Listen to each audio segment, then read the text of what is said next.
Ma'am ये जो हमारा फैमिली केस है, इसमें मैं देख रहा हूँ कि खातून शादी के बाद हार्डली 2 महीने हस्बैंड के साथ रही है और पिछले 6 साल से वो खातून अपने घर जाके बैठी हैं और वो हस्बैंड बेचारा पिछले 6 साल से कंटिन्यूसली उसको मेंटेनेंस पे कर रहा है। अब वो खातून ना तो घर बसाने के चक्रों में है और ना वो खुला सीख कर रही है, तो क्या इस सिचुएशन में हस्बैंड दूसरी शादी नहीं कर सकता? दूसरी शादी कर लें, as per the law consent ले लें और शादी कर लें। क्यों नहीं शादी कर सकता? मैम कंसेंट का ही तो मसला है, खातून कंसेंट दे नहीं रही है। खातून की कंसेंट की तो ज़रूरत नहीं है दूसरी शादी करने के लिए। ये आपसे किसने कह दिया कि खातून के कंसेंट की ज़रूरत है? मैम कानून के मुताबिक तो खातून की कंसेंट ज़रूरी है, अगर खातून कंसेंट नहीं देंगी तो शादी नहीं कर सकता। तो क्या हो जाएगा अगर वो खातून कंसेंट नहीं करेगी? तो क्या होगा? उसको ऑब्वियसली सज़ा हो जाएगी। कहाँ लिखा हुआ है कि उसको सज़ा होगी अगर खातून कंसेंट नहीं करेगी? मैम सेक्शन 6 जो है मुस्लिम फैमिली लॉ ऑर्डिनेंस 1961 का, उसके तहत हस्बैंड को अगर विदाउट कंसेंट वो शादी करता है उसको सज़ा हो जाएगी। देखें, अगर आपने सेक्शन 6 का हवाला दिया तो यकीनन आपने सेक्शन 6 को पढ़ा भी होगा। सेक्शन 6 ऑफ MFLO जो है वो पोलिगमी की बात करता है, और पोलिगमी सेकंड मैरिज या मल्टीपल मैरिजेस को कहते हैं। लेकिन आपके सामने फैमिली लॉ की किताब खुली है, ज़रा इसको देखें। ये मुझे पढ़ के बताएं कि ये पोलिगमी के सेक्शन में कहाँ लिखा हुआ है कि बीवी का कंसेंट ज़रूरी है। हम पढ़ लेते हैं मैम इसको, सेक्शन 6 को। सेक्शन 6 है जी पोलीगमी के हवाले से, subsection 1, no man during the subsistence of an existing marriage shall accept the previous permission in writing of the arbitration council contract another marriage, nor shall any such marriage contracted without such permission be registered under this ordinance. अब ये जो यहाँ पे permission की बात हुई है, क्या ये जो आपने 4-5 लाइनें पढ़ी हैं शुरू में पहले पैराग्राफ की, इसमें कहीं पर वाइफ के कंसेंट का जिक्र है? वाइफ की परमिशन का जिक्र है? परमिशन अंडर दिस ऑर्डिनेंस का जिक्र है। ठीक है, अब ये जो परमिशन अंडर दिस ऑर्डिनेंस है वो इस ऑर्डिनेंस ने खुद डिफाइन की है कि वो किसकी परमिशन है। इसका अगला पैराग्राफ क्या कहता है, देखिएगा।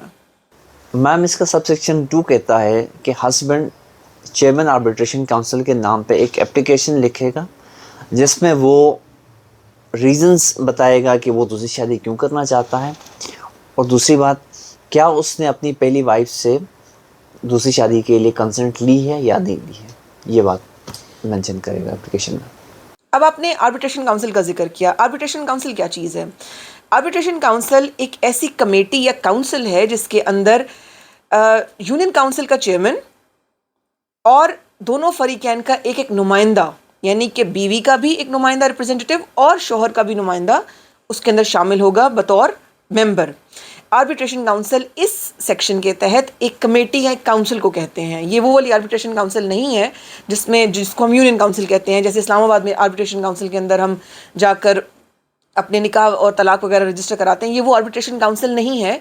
रादर उस आर्बिट्रेशन काउंसिल का या यूनियन काउंसिल का जो चेयरमैन होगा वो और फरीकैन के रिप्रेजेंटेटिव मिलकर ये आर्बिट्रेशन काउंसिल बनाएंगे, और इस आर्बिट्रेशन काउंसिल के अंदर जब सुनवाई होगी तो दोनों फरीकैन को सुना जाएगा, शोहर को भी सुना जाएगा और बीवी को भी सुना जाएगा। शोहर ये सेटिस्फाई करेगा कि वो क्यों अहल है दूसरी शादी के लिए, और वाइफ बताएगी कि इसकी जो तोजीहात हैं, जो वजूहात हैं, वो वाकई जेन्युइन है या just for the sake of fun वो शादी कर रहा है। दोनों पार्टीज में से जो सेटिस्फाई कर देगा आर्बिट्रेशन काउंसिल को, उस काउंसिल को, उस कमेटी को, उसको इजाज़त मिल जाएगी। मैम अगर आर्बिट्रेशन काउंसिल परमिशन नहीं देती हस्बैंड को शादी की, तो उस सूरत में हस्बैंड क्या करेगा? पहली तो बात यह है कि वो तवक्कुल करे और सब्र करे, क्योंकि उसको परमिशन अगर नहीं मिली तो इसका मतलब है कि वो अप्रोप्रिएट रीज़न सामने लेकर नहीं आया। लेकिन अगर वो ये समझता है कि आर्बिट्रेशन काउंसिल ने उसकी बात को सही से समझा नहीं है, या फिर वो सेटिस्फाई नहीं कर पाया, या वो ये समझता है कि उसकी बात सही से कन्वे नहीं हो सकी, तो वो और वो अग्रीव फील करता है, तो अब उसके पास जो रेमेडी है वो है रिविजन बिफोर द कलेक्टर। वो रिविजन लगा सकता है कलेक्टर के सामने। लेकिन एक बात याद रखें कि अब की बात जब वो कलेक्टर के सामने जाएगा रिविजन लेकर, और अब भी उसको अगर परमिशन ना मिली, तो इस सेक्शन के मुताबिक उसके पास अब मज़ीद कोई रेमेडी नहीं रह जाएगी। और अगर वो किसी और पॉइंट ऑफ टाइम में आना चाहे और वो समझता है कि, जैसे मैं आपके सामने एग्जांपल रख देती हूँ कि मर्द के पास अमूमन क्या तौजीहात हो सकती हैं जेन्युइनली।